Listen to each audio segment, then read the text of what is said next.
بسم اللہ الرحمن الرحیم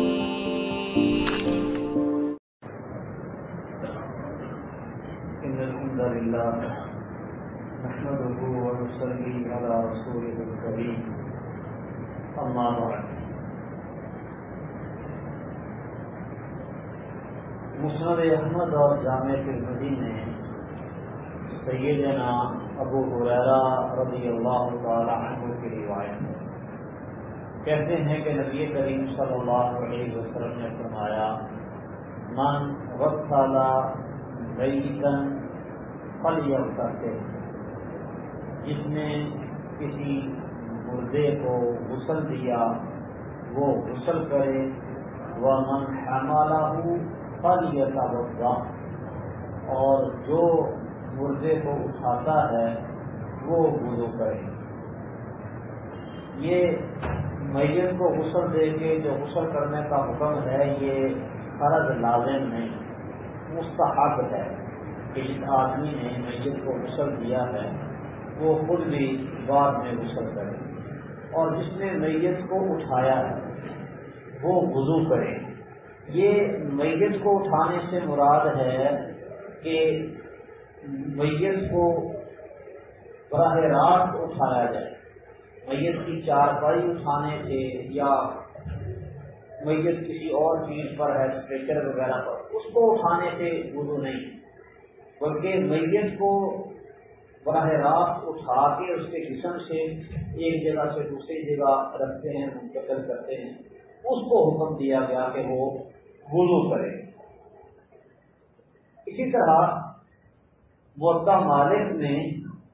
اور سنن نسائی اور ابن حبان میں عبداللہ ابن ابی بکر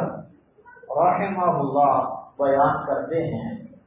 کہ وہ خط جو نبی کریم صلی اللہ علیہ وسلم نے لکھا تھا اگر ابن حزم کو، اس میں کئی باتیں رسول اللہ صلی اللہ علیہ وسلم نے ان کو حکم دیا، ان میں سے ایک بات یہ تھی کہ اللہ یمس القرآن الا طاہر، قرآن مجید کو طاہر کے علاوہ اور کوئی نہ چھوئے، ہاتھ نہ لگائے۔ مومن آدمی وہ بے وضو ہو جائے تو پھر بھی وہ طاہر ہی رہتا ہے، ناپاک نہیں ہوتا۔ ہاں جنابت کی حالت میں یا حیض و نفاس کی حالت میں قرآن مجید کو ہاتھ نہیں لگایا جا سکتا، اس لیے کہ اللہ سبحانہ و تعالی نے حکم دیا ہے وَإِن كُنتُمْ جُنُبًا فَاطَّهَّرُوا، اگر تم حالت جنابت میں ہو تو طہارت حاصل کر لو، اور حائضہ کو حکم دیا فَإِذَا تَطَهَّرْنَ، حائضہ کے بارے میں اللہ نے کہا فَلَا تَقْرَبُوهُنَّ حَتَّى يَطْهَرْنَ، ان کے قریب نہ ہو حتیٰ کہ وہ حیض سے پاک ہو جائے۔ فَإِذَا تَطَهَّرْنَ فَأْتُوهُنَّ مِنْ حَيْثُ أَمَرَكُمُ اللَّهُ،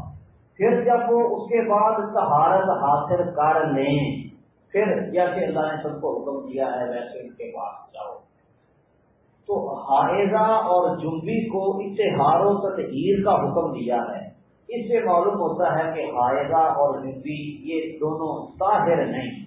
تو قرآن مجید چھونا حائضہ اور جنبی کے لیے یہ منع ہے، تو قرآن کو چھوئیں گی نہیں، ہاتھ نہیں لگائیں گی حائضہ عورتیں بھی، ایسے ہی جنبی عورت جنبی مرد یہ بھی قرآن مجید کو ہاتھ نہ لگائیں۔ آج کل اس طرح موبائلوں کے اندر قرآن مجید موجود ہوتا ہے تو اس کو وہ استعمال کر سکتے ہیں، پڑھ سکتے ہیں جنبی بھی اور حائضہ بھی، کیوں؟ اس لیے کہ اس سے مصحف کو مس ہوتا ہی نہیں، یہ ایک جدید سسٹم ہے۔ ویسے تو ہمیں ایک چیز نظر آتی ہے اس لیے کہ اس چیز پر روشنی پڑتی ہے اور وہ روشنی منعکس ہو کر ہماری آنکھوں تک پہنچتی ہے، جس کی وجہ سے ہمیں اشیاء نظر آتی ہے، لیکن یہاں پہ خود سے روشنیاں پیدا کی جاتی ہیں اور ان روشنیوں کو اس انداز سے ترتیب دیا جاتا ہے کہ کوئی تصویر یا الفاظ یا کچھ بھی وہ پیدا ہوتا ہے، بنتا نظر آتا ہے۔ تو یہ LCD کے بالکل نیچے یہ منبع ہوتا ہے روشنی کا، جہاں پہ الفاظ ہیں اس کے اوپر LCD ہے، پھر اس کے اوپر کچھ ملی میٹر کا فاصلہ ہوتا ہے، اور پھر اس فاصلے کے بعد وہ ٹچ پیڈ ہوتا ہے، اس کے اوپر صرف شیشہ ہوتا ہے، شیشے کے اوپر پھر پروٹیکٹر چڑھایا ہوتا ہے، کتنے پردوں میں نیچے ہوتا ہے قرآن مجید اس موبائل کے اندر اگر دیکھا جائے تو اس کو ہاتھ لگتا ہی نہیں۔ چھونا قرآن مجید کا منع ہے حائضہ اور جنبی کے لیے۔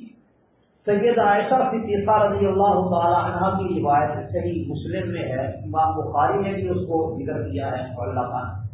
فرماتی ہیں کہ نبی کریم صلی اللہ علیہ وسلم کا معمول تھا کانا یذکر اللہ علی کل احیانہ، ہر حال میں اللہ رب العالمین کا ذکر کرتے تھے۔ اب ہر حال میں جنابت کی حالت بھی اس میں شامل ہے، تو دونوں حدیثوں کو ملا لیں تو نتیجہ یہ نکلا کہ حائضہ اور جنبی کے لیے قرآن مجید پکڑنا، مصحف چھونا یہ منع ہے، لیکن زبانی اگر تلاوت کریں یا اوپر سے دیکھ کے لیکن ہاتھ لگائے بغیر تلاوت کریں تو تلاوت کرنا ان کے لیے منع نہیں۔ پھر جنبی آدمی ہے، اس نے غسل کرنا ہے مثلا، تو غسل میں وضو ہے نماز کے وضو جیسا وضو، اور وضو سے پہلے وہ بسم اللہ پڑھے گا، تو بسم اللہ الرحمن الرحیم یہ بھی تو قرآن مجید کی آیت ہی ہے۔ پھر نبی کریم صلی اللہ علیہ وسلم سے ثابت ہے کہ آپ جنابت کی حالت میں ہی سحری کھا لیتے تھے، کھانا کھانے سے پہلے بسم اللہ، کھانا کھانے کے بعد کھانے کی دعا الحمدللہ۔ تو اللہ کا ذکر کیا جا سکتا ہے حالت جنابت میں، حائضہ عورت کی حیض کی حالت میں اللہ کا ذکر کا منع نہیں۔ ہاں مصحف کو چھونا اور پکڑنا منع ہے۔ اللہ تعالیٰ سمجھنے عمل کرنے کی توفیق دے۔